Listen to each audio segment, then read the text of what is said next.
Welcome to sauce TV. నేను మీ Abhijit sir. మనతో పాటు అకాడమిక్ మానిటరింగ్ అధికారి సుధీర్ ఉన్నారు, వారితో మాట్లాడదాం. సార్, ఈ 2 ఏళ్లలో జరిగిన విద్యా ప్రగతి గురించి వివరిస్తారా?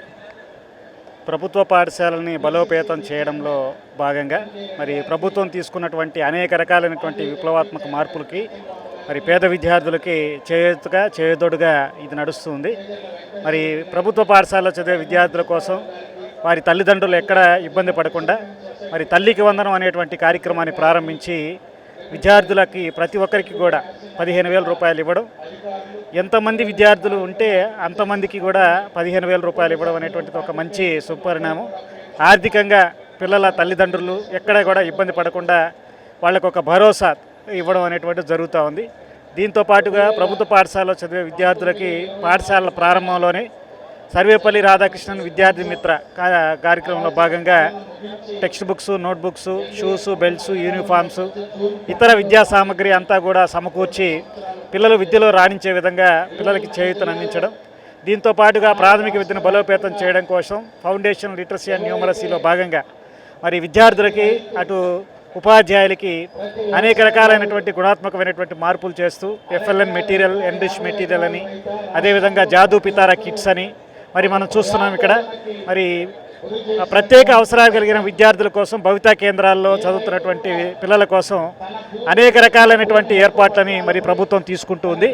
మరి రాబోయే రోజుల్లో ప్రభుత్వ పాఠశాలల్లో ప్రతి ఒక్కటి కూడా ఆదర్శ పాఠశాలగా తీర్చిదిద్దుతూ మరి ప్రభుత్వ పాఠశాలని బలోపేతం చేయడమే కాకుండా విద్యార్థులను ఉన్నత స్థాయిలో ఉంచేందుకు మరి ప్రభుత్వం తీసుకున్నటువంటి ప్రతి అంశంలో కూడా విద్యాశాఖ పక్షాన మేమందరం కలిసి కృషి చేస్తామని, ఈ సందర్భంగా 2 ఏళ్ల పాలనలో మరి ప్రభుత్వం వారు ఇచ్చినటువంటి ప్రతి చేయూతను కూడా అందిపుచ్చుకొని విద్యా వ్యవస్థని బలోపేతం చేయడం కోసం కష్టపడతామని చెప్పి తెలియజేస్తున్నాను.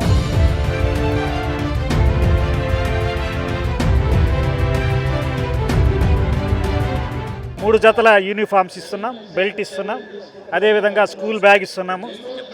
ఇక్కడ మనకి పిల్లలు షూస్, అదేవిధంగా మనకి సాక్సెస్, డిక్షనరీస్ కూడా ఈవెన్ ప్రతి అంశాన్ని కూడా పిల్లలకి ఇచ్చేటువంటి ప్రయత్నం చేస్తున్నాం. ఇక్కడ మనం కనుక గమనించినట్లయితే 1-2 విద్యార్థులు ప్రాథమిక స్థాయిలో ఆడుతూ పాడుతూ ఆటపాటల ద్వారా నేర్చుకోవడం కోసం ఒక జాదూ పితారా కిట్ అనేటువంటి దాన్ని కూడా 67 వస్తువులతో పాటు దీన్ని ఏర్పాటు చేయడం అనేటువంటిది కూడా చేసింది.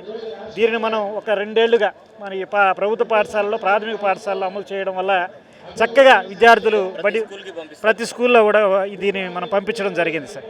అదేవిధంగా ఇక్కడ మనం చూస్తే పిల్లలకి టెక్స్ట్ బుక్స్ కావచ్చు, నోట్బుక్స్ కావచ్చు, చాలా కొత్తవిగా చాలా అద్భుతంగా మనకి ఈ యొక్క టెక్స్ట్ బుక్ యొక్క సైజును కూడా కన్సిస్ట్ చేసి లాంగ్వేజెస్ ఒక బుక్గా, అదేవిధంగా గ్రూప్స్ ఒక బుక్గా మనకి ఇవ్వడం జరిగింది.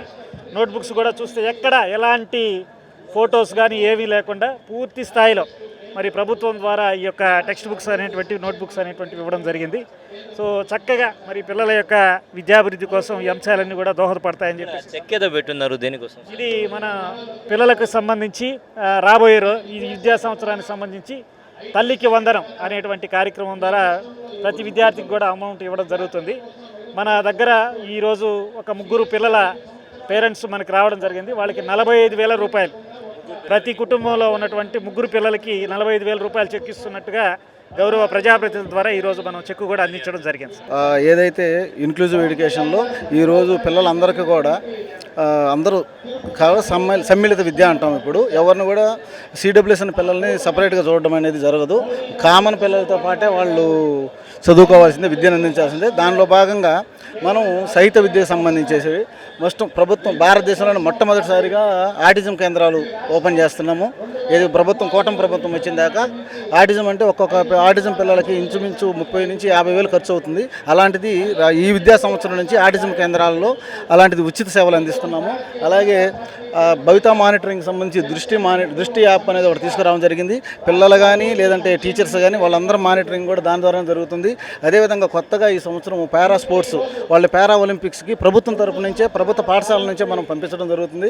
అదేవిధంగా దివ్యాంగుల దినోత్సవం కానీ, అదేవిధంగా అలింకో మెడికల్ క్యాంపులకు సంబంధించి మనకి ఈ సంవత్సరం 393 మంది సెలెక్ట్ అవ్వడం జరిగింది. ఇది ఇలాంటి ఎవరైతే పిల్లలు ఉన్నారో వాళ్ళకి ప్రతి 3 సంవత్సరాలకు ఒకసారి కొత్తవి కూడా ఇవ్వడం జరుగుతుంది.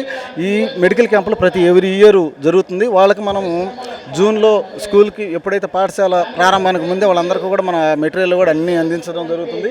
సో డిఓ బాలాజీరావు గారు మనతో ఉన్నారు, వారితో కూడా మాట్లాడదాం. ఈ విద్యా సంబంధించి 2 ఏళ్లలో జరిగిన ప్రగతి గురించి మీ మాటల్లో. 2 ఏళ్ల నమ్మకం, అభివృద్ధి, సంక్షేమం పై జిల్లా స్థాయి మీటింగ్ ఈరోజు జరుగుతుంది. అందులో భాగంగా విద్యాశాఖకు సంబంధించి మేజర్గా తల్లికి వందనం అనే కాన్సెప్ట్తో మాకు స్టాల్ ఇవ్వడం జరిగింది. ఈ ప్రభుత్వంలో ఎంతమంది చిన్నారులుంటే అంతమందికి 15,000 రూపాయల చొప్పున ఆ తల్లుల ఖాతాలో జమ చేయడం అనేది మీ అందరికీ తెలుసు. మన జిల్లాలో సుమారుగా 2,81,000 మంది చిన్నారుల తరపున వాళ్ళ తల్లుల ఖాతాలో 434 కోట్ల రూపాయలు గత విద్యా సంవత్సరంలో జమ చేయడం అనేది జరిగింది. అదేవిధంగా ఈ విద్యా సంవత్సరంలో కూడా రాబోయేటటువంటి 1 వీక్ ఆర్ 10 డేస్లో ప్రభుత్వము తల్లుల ఖాతాలో అమౌంట్ జమ చేసేదానికి ప్రణాళికాబద్ధంగా ముందుకు పోతుంది. ముఖ్యంగా విద్యాశాఖకు సంబంధించి అనేక కార్యక్రమాలు గౌరవ మంత్రివర్యులు శ్రీ నారా లోకేష్ గారి ఆలోచనకు అనుగుణంగా విద్యాశాఖ పనిచేయడం అనేది మీరందరూ గమనిస్తున్నారు. ముఖ్యంగా పాఠశాలలన్నింటినీ కూడా రీఆర్గనైజ్ చేశారు. ఈ రీఆర్గనైజేషన్లో భాగంగా 1 క్లాస్ 1 టీచర్, 1 క్లాస్ 1 టీచర్ అనేటటువంటి కాన్సెప్ట్ తోటి మోడల్ ప్రైమరీ స్కూల్స్ని ఎస్టాబ్లిష్ చేయడం అనేది జరిగింది. అంతేకాకుండా మన జిల్లాలో ముఖ్యంగా దాదాపు 31 అప్పర్ ప్రైమరీ స్కూల్స్ని హై స్కూల్స్గా కూడా అప్గ్రేడేషన్ చేశాము. అలానే ఉపాధ్యాయులని ఎక్కడ అవసరమైతే అక్కడ సర్దుబాటు చేయడం అనేటటువంటి ట్రాన్స్ఫర్సు, ప్రమోషన్స్ అనేక కార్యక్రమాలు గత విద్యా సంవత్సరంలో చేపట్టడం అనేది జరిగింది. అంతేకాకుండా జూన్ 12వ తేదీనే చిన్నారులకు అవసరమైనటువంటి డాక్టర్ సర్వేపల్లి రాధాకృష్ణన్ విద్యార్థి కిట్ అందజేయడం అనేది జరిగింది. అట్లనే చిల్డ్రన్ విత్ స్పెషల్ నీడ్స్ అటువంటి వారి కోసము మన జిల్లాలో 38 భవితా కేంద్రాలు ఉన్నాయి. 38 భవితా కేంద్రాల ద్వారా చిల్డ్రన్ విత్ స్పెషల్ నీడ్స్ ఉన్నటువంటి చిన్నారుల కోసము ప్రత్యేక కార్యక్రమాలు, హోమ్ బేస్డ్ ఎడ్యుకేషను, అంటే కనీసము భవితా కేంద్రానికి రాలేనటువంటి చిన్నారులకి మా ఐఈఆర్టీలే అక్కడికి వెళ్ళి హోమ్ బేస్డ్ ఎడ్యుకేషన్ ఇవ్వడం అనేది కూడా జరుగుతుంది. అలానే ఫిజియోథెరపీ ఫెసిలిటీస్ కానీ ఏది అవసరమైతే అది రేపు మన జిల్లాలో వికలాంగుల కోసము వాళ్ళకి అవసరమైనటువంటి ఎయిడ్స్ అండ్ అప్లయన్సెస్ కూడా మనము డిస్ట్రిబ్యూట్ చేయబోతున్నాము. కాబట్టి ఈ విధంగా విద్యార్థులకు ఏది అవసరమైతే దాన్ని ఇచ్చేందుకు ప్రభుత్వం సంసిద్ధంగా ఉంది. ఈ సందర్భంగా నా రిక్వెస్ట్ ఏంటంటే తల్లిదండ్రులకి మా ప్రభుత్వ పాఠశాలల్లోకి చిన్నారులను పంపండి. మా దగ్గర వెల్ క్వాలిఫైడ్ టీచర్స్ ఉన్నారు, వెల్ ఎక్స్పీరియన్స్డ్ టీచర్లు ఉన్నారు. చక్కగా విలువలతో కూడినటువంటి విద్యను అందించేందుకు మా ఉపాధ్యాయులు సంసిద్ధంగా ఉన్నారు.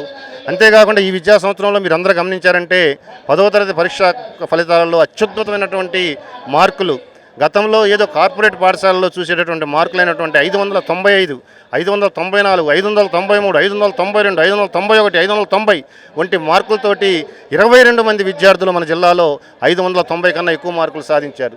అలానే 500 కన్నా ఎక్కువ మార్కులు దాదాపు 18% మంది చిన్నారులు మన జిల్లాలో సాధించడం అనేది నిజంగా గర్వకారణము. అంతేకాకుండా ప్రభుత్వ పాఠశాలలో చదివేటటువంటి దాదాపు 80% చిల్డ్రన్ ఎట్ఎస్హెచ్ పాస్ అయ్యారు. సప్లిమెంటరీ ఎగ్జామినేషన్లో కూడా మరికొంతమంది పాస్ అయ్యేదానికి చాలా చక్కగా ఎగ్జామ్స్ రాశారని కూడా ఈ సందర్భంగా తెలియజేస్తున్నా. కాబట్టి ప్రభుత్వం చేస్తున్నటువంటి అభివృద్ధి సంక్షేమాన్ని పరిశీలించి ప్రభుత్వ పాఠశాలల అభివృద్ధిని గమనించి ప్రభుత్వ పాఠశాలల్లోకి చిన్నారులను పంపాలని చెప్పి నేను ఈ సందర్భంగా తల్లిదండ్రులందరికీ కూడా చేతులు జోడించి నమస్కరిస్తున్నాను. Thank you sir. సో మొత్తానికి విద్యాభివృద్ధికి ప్రభుత్వం అనేక పథకాలు తీసుకొచ్చింది. ప్రభుత్వ పాఠశాలలో విద్యార్థులను చేర్పించండి, ప్రగతికి నాంది పలకండి తెలియజేస్తున్నారు డిఈఓ బాలాజీ గారు. కెమెరామెన్ మహేష్తో హుసేన్, సాస్ టీవీ నెల్లూరు.